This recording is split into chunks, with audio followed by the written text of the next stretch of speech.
Well, thank you for attending, and thanks to all the authors who have contributed to this. Whether you've traveled across town or across the continent or wherever you've come from, thank you so much. I've enjoyed being here for a week with WPS. They've been first-class hosts to my workshop and also to this event today. So I look forward to other collaboration with them in the future. Perfect 10, what does that make you think of? I think maybe some of you would immediately say Bo Derek, but I have to say I've seen Sharknado 3 and I completely disagree. Actually, what I had in mind was this young woman. Maybe you remember her from many years ago, Nadia Comaneci. I think those who have a lot of experience in software development probably remember her, but she was the first athlete, the first gymnast to receive a perfect 10. Well, there were some, I guess in 1922, some men got a perfect 10 for climbing rope. And I'm telling you, climbing rope was nothing compared to what Nadia Comaneci did in various performances. And so I think this was a good way to highlight perfect 10. Now, if Nadia were to compete today in 2023 with her same routines that she did, would she still score a perfect 10? A lot of people say no, but it would almost certainly be no, because the scoring, the way of scoring has completely changed since 1976.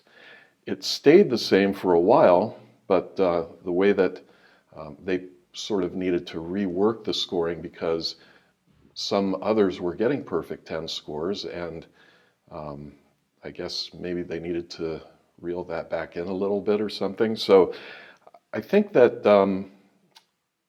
perfection, at least the way that we think about it, is relative and subjective. So question is perfection something that we can achieve in software development?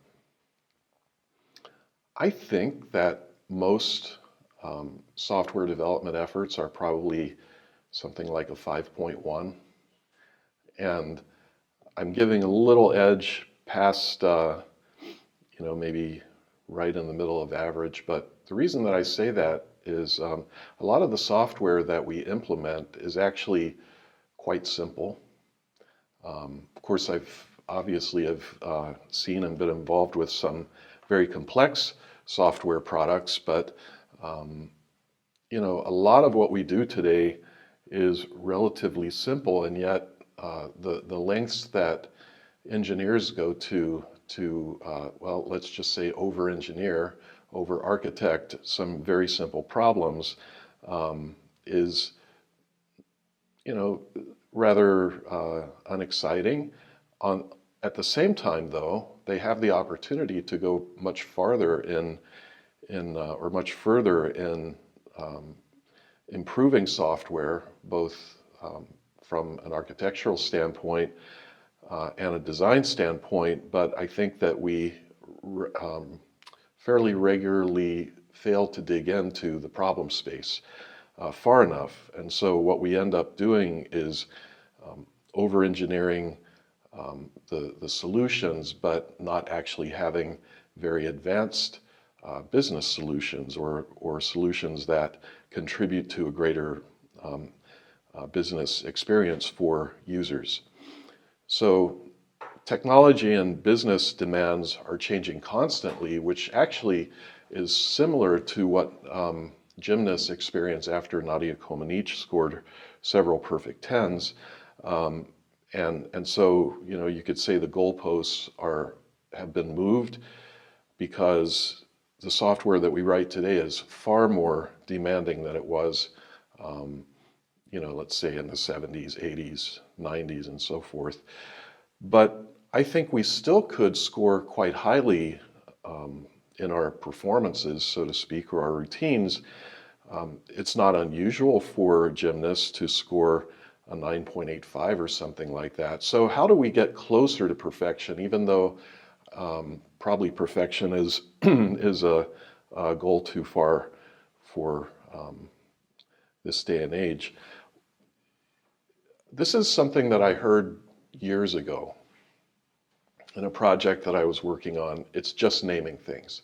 So we were discussing with actually one of the business leaders, a vice president of a specific business division, and this business leader was quite disappointed for some time over the language that was used in the domain that he was responsible for, because he said he never agreed with it. He never really understood why the language of that specific software model was as it was. And it didn't really necessarily matter how it got that way, but his desire was to improve it. And then an individual who came to be actually the chief architect of this company some time later said in this session that we had, modeling session, well, it's just naming things. So let's see what we can learn about the importance of naming things. Is it really just naming things? Actually, when we think about systems and when we apply systems thinking, I think we have to admit that systems are much more complex than we often give credit to. For example, systems are really comprised of the business practices. It's comprised of people, their situations, their health conditions, the pressures and stress that they go through just in their day-to-day life, even beyond the work that they face, and then maybe they experience an environment that is not psychologically safe to them. And then there's the complexity of the technology itself, which, we've heard a fair amount of interesting topics today about technology and how to apply technology. Specifically, I was thinking about in the cloud, and it's very, there is managed services and cloud native development that we can do to really improve our systems. But if we bring our same practices from previous experience into those environments, it's not going to pay off very well. So there's a lot of pressure, again, to have successful system design and development. How do we improve that? How do we really think about systems in a very system-centric way? So I consider that there are three different kinds of architectures, that there's business architecture, social architecture, and technical architecture. And these really address the 3 points that I said are in systems. You could say that each of these architectures contribute to the contents, the quality and the scale of systems. So I'd like to make an assertion here that I'm going to assert that just naming things is false. It's just naming things. I think that if we as software engineers are not concerned about naming and other language benefits that we can draw from into software development with us, then we're probably just shipping apps, not products. And I think that Stefan led us through a very good discussion about product development. I just want to say too that the reason that I met Stefan, I don't know, maybe about a year ago, I think, yeah, and he put a review, not a review or score or grade or something on Goodreads, and he gave me a 4. And talk about perfection. Oh, that drives me crazy. So I contacted Stefan. I reached out to him and said, why a 4? And because he didn't write a review, he just said 4. And so I often ask people who do that, who give me less than a 5. Why? And he said, well, I really enjoyed the book. You had a lot of good information in it, but you didn't say a thing about product.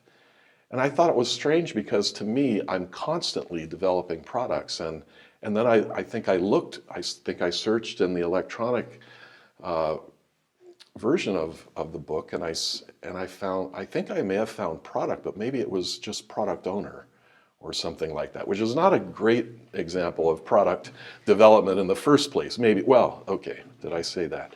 But so this led me to sort of think, wow, I can see the second edition of this book coming along, or I could just ask Stefan if he would like to write a book. And here we are today, about a year later, and he's making great progress.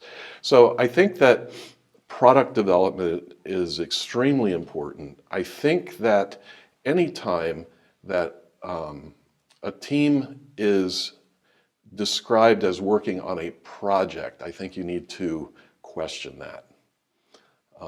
Actually, I see a lot of product developers in the room. Olaf and got to be here today, and he has an open source product that he shares responsibility with one of his former students, and it's they have a very product-centric mindset. It is a different mindset that we have when developing products. So, and when we do that, I think that the care that we give to naming and beyond, a lot of different language concerns is quite important. So, are we a programmer or are we a modeler? Right? I think that is a big difference in our attitude. And there's nothing wrong with being a programmer. I think the best modelers are probably programmers. They are people who touch the code, and even after they may model something collaboratively with sticky notes, or maybe they use Agon, the domain storytelling tool, or Miro, or anything like that, they're probably going to sit down, and within a few minutes of having this idea of the model that they've been working on, they're going to find out that they have a gap somewhere. They didn't think of something, and now it's almost immediately, not quite immediately, but almost immediately back to the collaborative modeling and trying to figure out, okay, why didn't we see this before? Let's learn some more. So how do we provide business value in explicit expressions? It's not just naming things. Business value transcends stories and features. So it's not only about that. Let's look into this. So an experience that I had, did I say 2023? I think maybe this was 2022 actually. July 5th, 2022, I tweeted this. This was before Twitter disintegrated. And I had something to say here, but some naming errors that I've experienced recently, plain old poor naming. Correct naming, but not renaming after learning, with or without logic changes. So just the names themselves remain the same, but the software took on completely different meaning from that point forward. And just thoughtlessly not naming a concept at all. Maybe we use a single letter to name something, or maybe N1, N2, and N3 have meaning to the person who wrote this at the time, but ask them a few weeks or a few months later what that means, and they probably couldn't tell you. And if they could, that doesn't make it a good decision. So, as I said here, I've run into all of these at that point in time, recent to that point in time. And in the cases of the third one, it took hours for me to understand. And I don't remember exactly what this was. I think it was JavaScript I was working in, and there was an initialization, and it was related to an encryption library. And I thought that this was initializing the encryption, but it wasn't. It was initializing something else, and I'm not even sure it was entirely initializing anything. And I have to say, I stared at this for quite a while, and I and I looked in the function, the source code itself, and I couldn't really figure out exactly what was happening. So I ended up having to talk to the person who wrote the code and was using this function, and I finally understood, sort of, and even that person had a little trouble explaining. And here's the thing, right? So let's count these characters. 1, 2, 3, 4, 5, 6, 7. When I started developing software, C compilers could handle 7 unique characters at the time. 7 unique characters. And somehow we managed to have a lot more meaningful names than this. And only 7 unique characters at the beginning. Now, we could actually write a number of additional characters, but the first 7 had to be unique. And still, we managed to do better work than this. So think about the people who follow up behind you when you've written code, and maybe recognize that compilers today, or even interpreters, have the ability to understand, I don't know, maybe 30, 40, maybe unlimited number of symbol names, or characters and symbol names. So for example, one that I ran into, which I was kind of disappointed with in our vLingo Zoom open source reactive platform, here's this cluster settings object, and well, it is used for setting settings in a cluster. And the concepts within that changed from seed nodes, and now there wasn't really any longer a concept of seed nodes, but the names remained the same, and I decided that we needed to do something about that. So I made sure that we changed the concept to something that was actually meaningful for the current, the way that the settings actually currently work. So this changed from one seed node and seed nodes to one node and node names, because each node in the cluster has a unique name. So a design changed. Here's another one. Being explicit expresses context, and this is true even in tests. So, and I would say even especially in tests. Now you can argue that I shouldn't be using a try-catch in a test, and all that. I really sort of don't care about that too much, but the test is pretty explicit, right? Right now it says it was improved from some IP address and port to a server URL, which says this is actually the port that we're using. And it could be that the port is now randomly generated based on ports that are available and open. But we're just simply testing, can we connect to to a port and open it? And the client open port is either true or it's false. And then we have a reasonable assertion that I think is improved. Server did not open port 19090. And maybe it's a little improvement, but I think that naming things in this case is not, minimally beneficial. Why is it that we seem to not care much about language as we're designing and implementing code?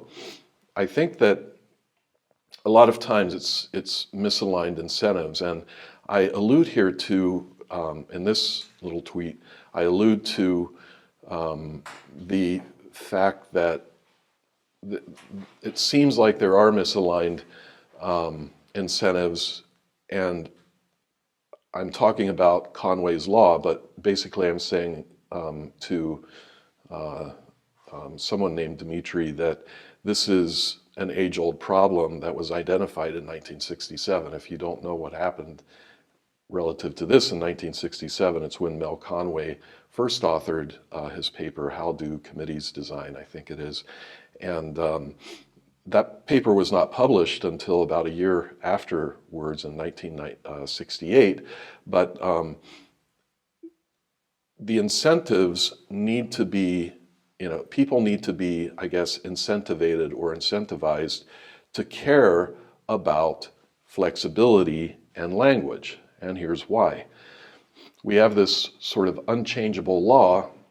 I consider it like the law of gravity. It's not something that you get better at. It's simply something that you have to work within.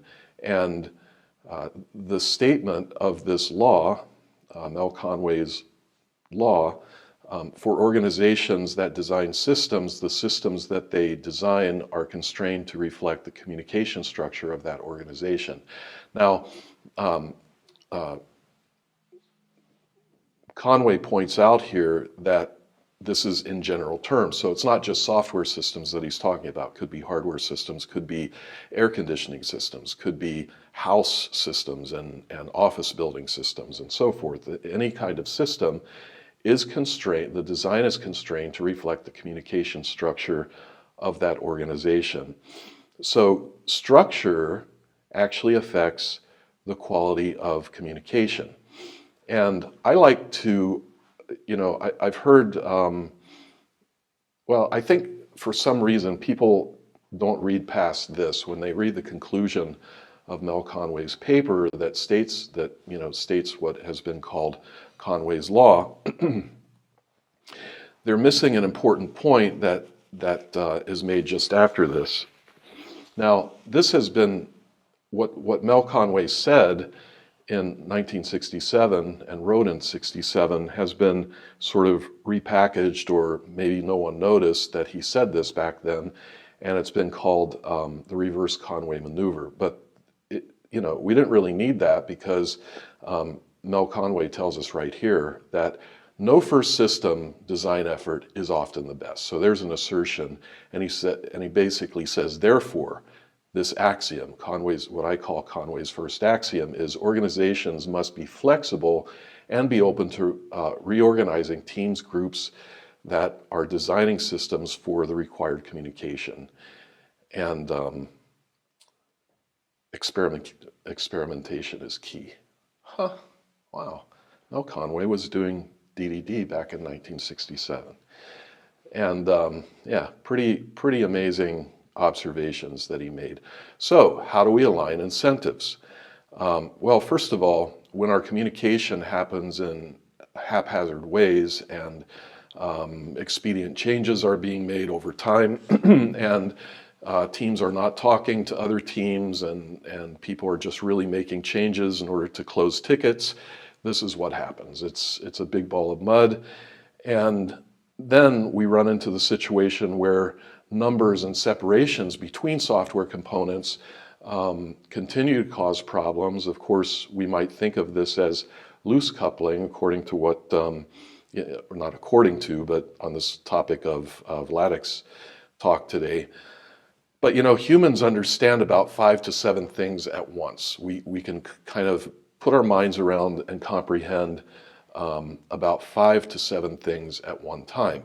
So how does this knowledge or this recognition of this limitation of the human mind figure in and align with this, the distributed big ball of mud? So this is where we have many tiny microservices where a microservice is maybe an entity type.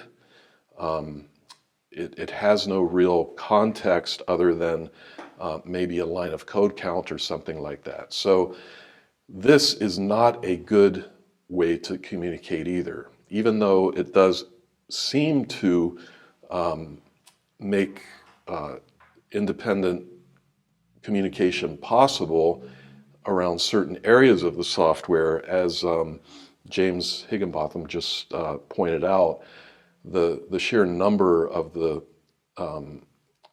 say microservices that are designed like this, it just kind of melts your brain when you try to think about the how those actually communicate. So we can't understand more than 5 to 7 things, or even keep 5 to 7 things in our brain at one time.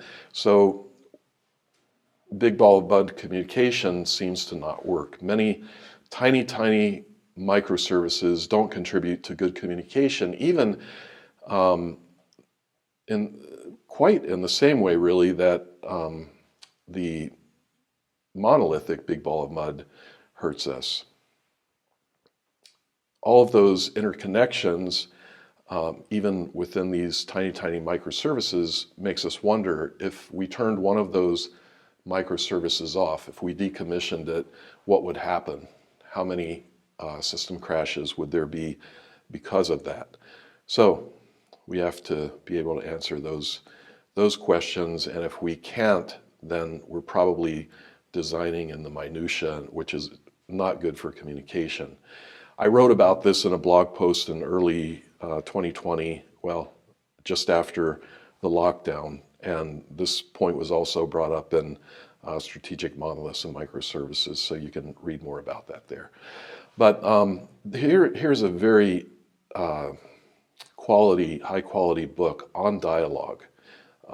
This book discusses how to resolve conflicts, and it has a lot to do with political situations and so forth, as in like the world community kinds of situations. But I think this is a really good book just for explaining some facts about human communication that can be helpful. So valuable communication is hard. Communication in general could mean just about anything. It could mean command and control. It could mean, just giving direction without asking for any or expecting or even wanting any feedback. So we have to ask, first of all, is communication even valuable? But if we are trying to achieve valuable communication, we have to understand that it's difficult, it's hard. Comprehension is difficult because every word is backed by personal experience. So when I say some word, even for example, microservice, what do I mean about microservice? And sometimes it can take hours just to try to explain what I mean about microservices and how that's different than when someone else describes microservices. And it's not unusual at all. It's not, it's not just my own experience. Many, probably most individuals face this. Objectives. Is our objective in communication a win-lose objective, or is it a win-win objective? Do we speak based on authority? Do we try to wield our authority over other people when we're communicating? I have experience, and therefore I know best. So all of these things can puzzle people, and it does not lead to good communication. So comprehension, for example, someone says this, what does it mean to each of these individuals? Someone may not have any idea what it means, and someone else may see, wow, think in terms of, wow, that's harmful, and another person says, wow, what an enlightening thought.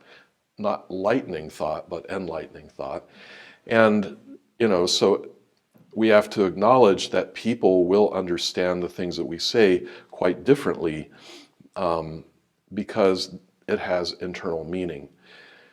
Our objective, do we have a win-lose objective, or do we have a win-win objective? And some people actually like to win conversations, right? I don't know if you've ever met someone like that, but it's not very fun to talk to them because you're going to lose, right? You've got this already hanging on your forehead. And then the authority, right? It's relatively the same thing, but this is not just out talking or out arguing or out voluming people. This is just, I have the authority to make this decision, and everybody else loses. So there are actually three kinds of communication. Notice I'm using the European, the German three, not the American three, right? So three kinds of communication. Well, there's communication, there's discussion, and there's dialogue. Let's look at each of these separately. Communication is an effort to make something common, to make some knowledge that we have or that others have common to a group, at least two people. And it conveys explicit instructions or directions It can be command and control, but it's not enough just to discover something new. We have to be able to convey new thoughts, new discoveries to others. And how do we go about doing that? The word discussion actually comes from the root percussion and concussion. Neither of those words are actually very,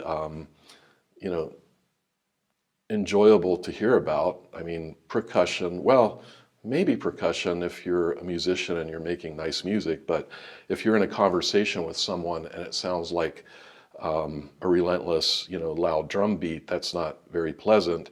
Concussion is, sort of that lightning strike over our head. The etymology of discussion, actually, believe it or not, comes from the word meaning quash. Latin, I think. I can't remember exactly, but you can look that up easily. It's in Merriam-Webster dictionary. Quash. Quash means that you are terminating someone else's ability to share what they want to share. And that's a win-lose proposition. That's not win-win. On the other hand, dialogue seems to be the right word to describe what we really want to accomplish. The primary objective of dialogue is involving a group of individuals. So it's two or more people. We're passing words around. So we're actually sending messages to one another. There's a stream of meaning being shared, and we're using this to discover new ideas, but we're not just discovering new ideas, we are discovering them together, and we have a shared understanding of what we're learning. And so we want to share in dialogue.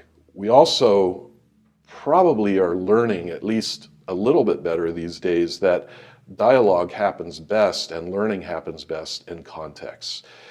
So if I were to talk about monoliths or microservices, what does that mean to me? Well, let's find a similar context, or let's find the context that we're speaking in, and then we can have a meaningful conversation about that. Well, also in insurance, if we're talking about underwriting, well, let's talk about concepts within the context of underwriting. The same goes for calculating risk, for assessing risk, and determining what the rate should be of, for example, an insurance policy. So we need to choose context as a way for meaningful dialogue.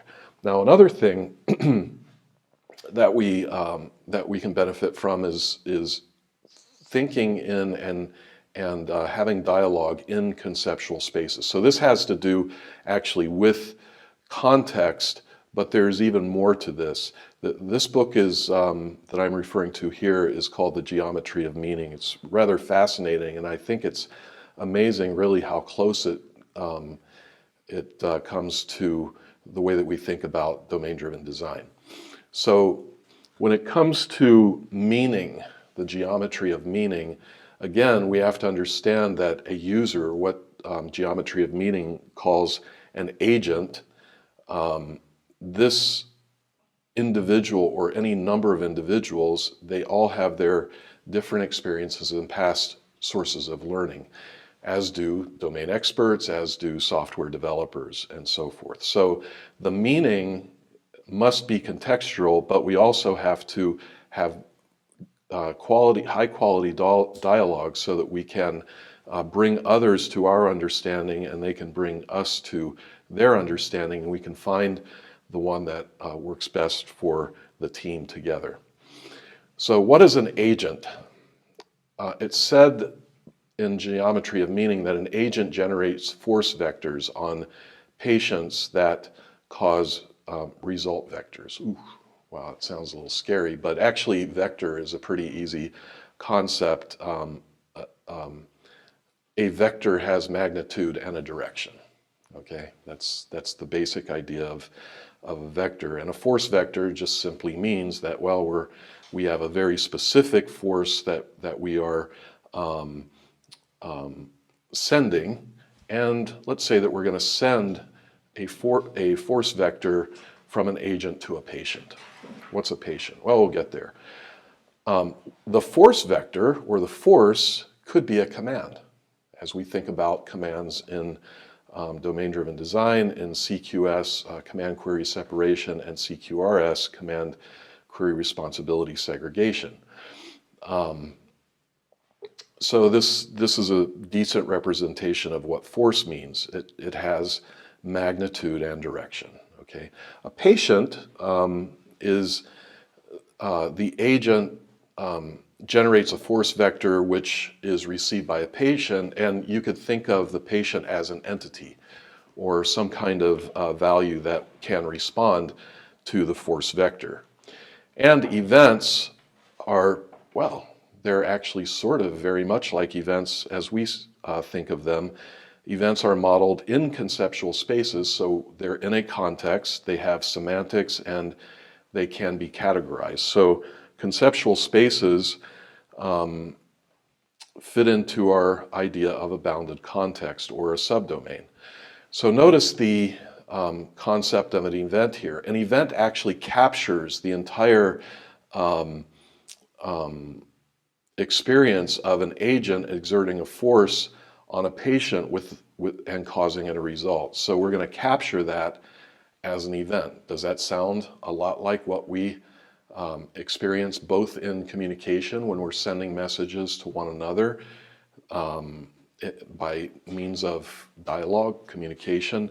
And it also is really very much like a user or some other agent sending a message to an entity with a result outcome, and that event captures the entire experience. There's another way to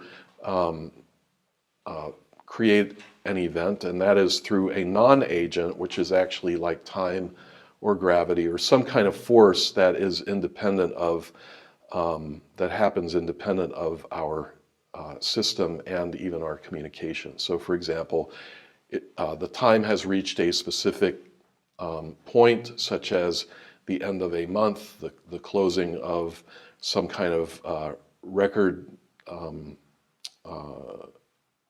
interval, something like that, and because of that, it exerts a force on a patient with a result, again, that we can capture as an event. But this is, for example, the force is probably an event itself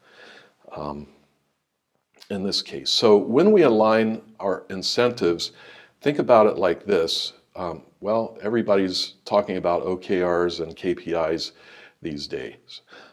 Conway's first axiom, reward flexibility. So if we think in strategic initiatives and we think in day-to-day business, as in we really care about the business and we care about its strategic initiatives and we care about the business succeeding day to day, then these align directly with the objectives and key results and the key performance indicators. And, you know, when we think about it in that way, and when others join us in thinking about it in that way, it's sort of like, oh, you mean this really matters, the work that we're doing? Yes, it does. So we are aligning the things that we are trying to accomplish with real valuable outcomes. Okay, so system thinking and design. Let's just talk briefly about the three architectures that I mentioned before. These are not only three architectures, but they're three challenges. So for example, a business architecture, a social architecture, and a technical architecture. What do those actually mean? What does it involve? A business architecture is multidisciplinary. It's addressing vision and strategy, requires communication. It's talking about business capabilities or addressing business capabilities. It involves products, both data and software, and it involves value streams. So how do we accomplish this? Anything that we want to, or that the business wants to make part of its business architecture, must have business buy-in and appropriate funding. Otherwise, we don't win. Trying to accomplish, cause business value around a business capability and value streams without proper funding is futile. So that isn't going to be possible. But part of business architecture is communicating mental models in a way that can be successful. And how do we do that? Well, we have to align individuals to have the opportunity to speak across to each other rather than up and down to each other. And this is, of course, what domain-driven design says, that we should have lateral communication between domain experts and software developers. Business architecture also involves business capabilities and boundaries. So when we think about digital banking, about deposits, payments, cards, customers, fraud detection, ML fraud machine learning based fraud detection, these are all models that deserve their own boundaries. Social architecture. So actually the business architecture of clear communication also is involved in social architecture. This is where individuals are either speaking with one another vertically, or they're speaking to one another horizontally, and the loudest and longest talkers often damage both structures. So it doesn't matter if we actually have a hierarchy or if we're talking laterally or having dialogue laterally, we still have to mind our manners as individuals. So here's another important social architecture. By the way, some of these illustrations and reasoning points are from the book that Tomasz and I wrote together, Strategic Monoliths and Microservices. So this is 3 teams on the left, and there are 3 teams on the right. And what's different about them? Well, the 3 teams on the left-hand side are, they each have their own special function, and we're basically doing this kind of handoff, which is not great for productivity and for communication. On the other hand, 3 teams on the right are cross-functional, and they have responsibilities within a specific context, and they have an opportunity to have more cross-functional kinds of conversations and conversations about business. Now, technical architecture definitely overlaps both of those. The business capabilities that are available to work on, the capabilities, we like to point out that those are the what, the processes, the how. So when we turn to technology, we're really talking more about how we're going to implement various processes. So we have to align strategic goals with business capabilities, and this will lead us to meaningful implementations. Modules are very important. Modules are areas for conversation. In this case, we're talking about banking, a banking account and monetary. These are specific areas for communication, and we have to make sure that those are aligned. Our technical architecture is also includes the designs of those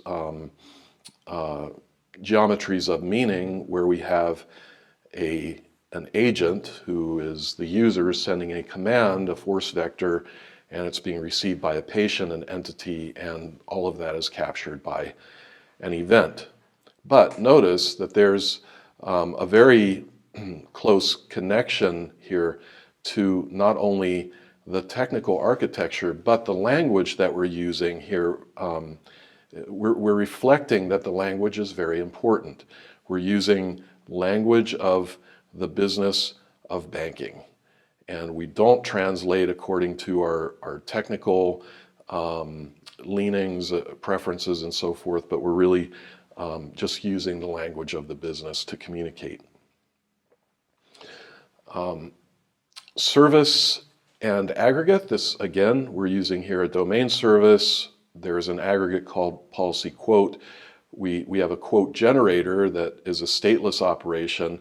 But again, this is, this is using the language of the business. It's actually very understandable for everyone, and software developers could benefit from just simply, from simplifying the language that they use and aligning with the business. Of course, the language of the business will be as simple or complex as it needs to be, according to what the business capability and process is. So this is where we can see a direct indication of business architecture and technical architecture aligning. And this is where we are using the language of the business in code. Deposit a check, we have a check. Let's make a deposit with a check, and then we have a check deposited event being created from that. And notice that this is a functional programming approach, so we're not mutating the state of this account here, but rather what we're doing is we're returning a tuple value that has the deposit and the event that was caused by depositing the check. So this takes a immutability and side effect free approach to development. But the main point is that we're achieving the technical and business architecture, that these are aligned. So what are the blockers to perfection? First of all, the score of perfect 10, that's just not going to happen. But why is it that we tend to score? Let's just say as a given, we often score 5.1 rather than 9.85. There's no chance that we're going to reach the podium that way. But why not? Well, the biggest blockers are most of us are leaving out 2/3 of the architecture, right? We focus on the technical architecture, but the business architecture, the social architecture, no, just give us, tell us what to do and let us write code, right? So now, here's an idea.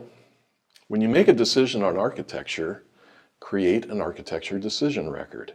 And if you make the decision to not include business architecture and not include social architecture in your system building, create an ADR, commit it to your product repository, and push it into Git.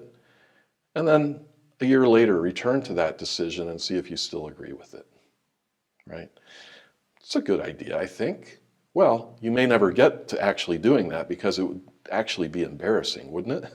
Wouldn't it be embarrassing to literally put in a text file that we decided not to engage with the business and we decided not to take into consideration the people that we work with? Okay, a lot of this is taken from, again, the book Strategic Monoliths and Microservices. Notice that monoliths and microservices are the least important message about that we're trying to convey in the book. It's about strategy, business strategy, and the subtitle, driving innovation, right? Strategic innovation.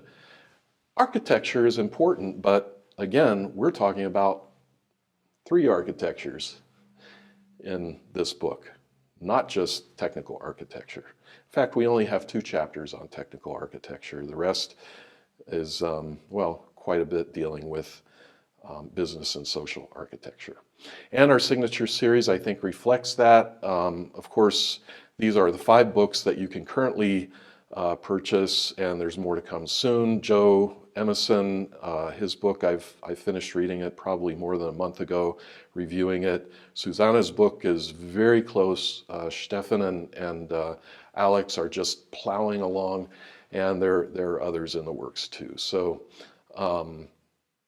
here's a little tool that might help you. You can try it. It's free. You can navigate to domorobo.to or Domorobato and use this tool that focuses on event storming, and we're improving it. So it's event storming and DDD. So here's an event for you. Attendees thanked. Thank you very much for attending, and again, thanks very much for this great experience of having all the authors together here, or most of them anyway, and abroad. So look forward to our next occasion like this.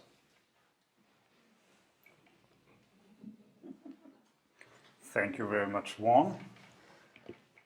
So I brought again some praise and some questions, and an interesting story shared with us by Jacob from the Netherlands.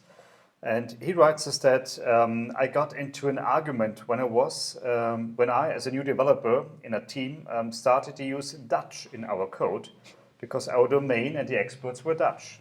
I didn't change back to English, and I will never forget the moment when the domain expert and somewhat older accountant without any development experience corrected me while looking over my shoulder just because he could understand my function and variable names. Could not or could? He could, yeah. Ah. So that enabled him to correct the function even though he had no development experience. Okay, interesting. So the naming part, it really hit a nerve. And there's also another question, or a question about naming things by Jean or Jean, about the old naming thing that you explained, how to take back control on a large legacy system that still has a lot of code using that old naming. Should we refactor any name when touching a part of the code as a Boy Scout rule? Okay, very good question.